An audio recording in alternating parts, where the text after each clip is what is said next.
একটা নারীর জন্য 4 জন ছেলে জাহান্নামে যাবে। খেয়াল করিয়া শুনি, এই নারী যখন বাবার বাসায় থাকে, যখন বিয়ে শাদী হয় না, এই নারী যখন বাবার বাসায় থাকে, যদি কোনো গুনাহ কাজ করে, ওই বাপ যদি নিষেধ না করে, হাসরের ময়দানে বলবে, আমি আমার বাপের সামনেই গুনাহ করেছি, আমার বাপ আমার কিছু বলে না। ওর বাপের দোষ, বাপের ধরো, আমার কি? তাহলে প্রথম গেল কি? পিতা। পিতা নেই, অনেকে আছে না পিতা নেই কিন্তু ভাই আছে, বড় ভাই।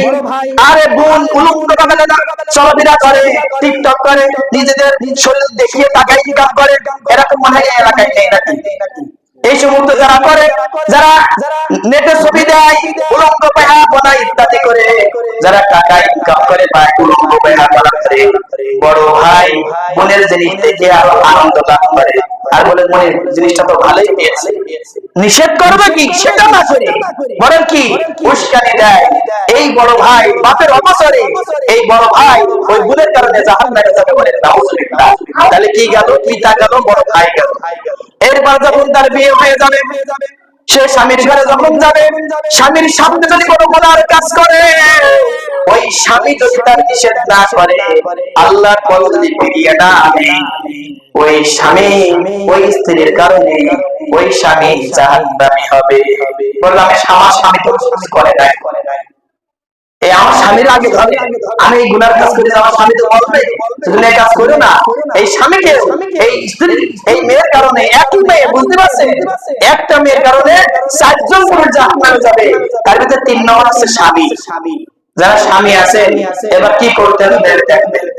ওই যে স্ত্রীর তালে তাল দিয়ে সমাজ নষ্ট, সমস্ত কিছু নষ্ট, বেহায়াপনা আল্লাহ সুযোগ দিয়েছে, আল্লাহ তাআলা ছাড় দে কিন্তু ছেড়ে দেন না।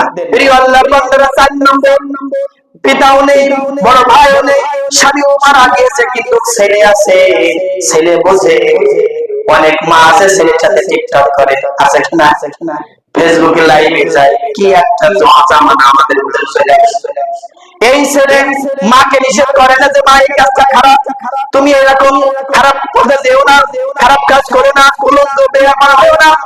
এই মার জন্য ছেলে নিষেধ করা সত্ত্বেও যদি নিষেধ না করে, শক্তি থাকা সত্ত্বেও যদি ওই ছেলে ওই মাকে নিষেধ না করে, ওই মার কারণে ওই ছেলে জাহান্নামে যাবে। একটা নারীর কারণে 4 জন পুরুষ আমরা জাহান্নামে যাব। ও ভাইরা, আপনাদের হাতে ধরে বলি, এই আলোচনা থেকে এখন থেকে সিদ্ধান্ত নিন, কত 10 তলার কোটিপতি মাহমুদ আজকে মাটির সাথে মিশে গিয়েছে, তাদের খোঁজ ফেরার আছে কিনা কথা বলেন। অনেক এমপি, মিনিস্টার, মন্ত্রী, তাদের কবর হয়নি, জানাজাও হয়নি, এরকম আছে কিনা? এই অর্থ সম্পদ, এই দুনিয়া কি হবে? যে দুনিয়ায় সম্মান নেই, যে দুনিয়ায় শুধু হাইরে নাইরে তাইরে নাইরে করতে করতে আসে, এটা তো ইহুদি খ্রিস্টান। আল্লাহ রাসূল বলেছেন, দুনিয়াও সিজনুল মুমিন ওয়া জান্নাতুল কাফির, দুনিয়াটা আছে মুমিনদের জন্য কারাগার, আর কাফের বিরোধী হিন্দু খ্রিস্টান আপনাদের জন্য ওরা কি জান্নাত। ওরা তো দুনিয়ায় স্বর্গ, বুঝতে পারছেন? আর যারা মুসলমান ইমানদার মুত্তাকি, তাদের জন্য কারাগার, সুদ খেতে পারবে না, বেনামাজ হতে পারবে না, বেপরদাহীন হতে পারবে না, কারোকে ধরতে পারবে না, মারতে পারবে না, কারো চুরি ধরতে পারবে না, কারো ডাকাতি করতে পারবে না, চুরি করতে পারবে না, কারণ এইগুলো ইসলামে নিষিদ্ধ। আর যারা চুরি করবে, ডাকাতি করবে, রাহাজানি করবে, যারা মানুষের গলায় ধরে দিনের দিন 5টা বিল্ডিং, 5টা গাড়ি থেকে 10টা গাড়ি, 1 বিঘে জমি থেকে 10 বিঘে জমি এক ক্ষমতায় হয়ে যাচ্ছে, এরা কিন্তু কি আমাদের ইমানদারদের মুত্তাকিনদের কাতারে না? কথা বলে ঠিক কিনা?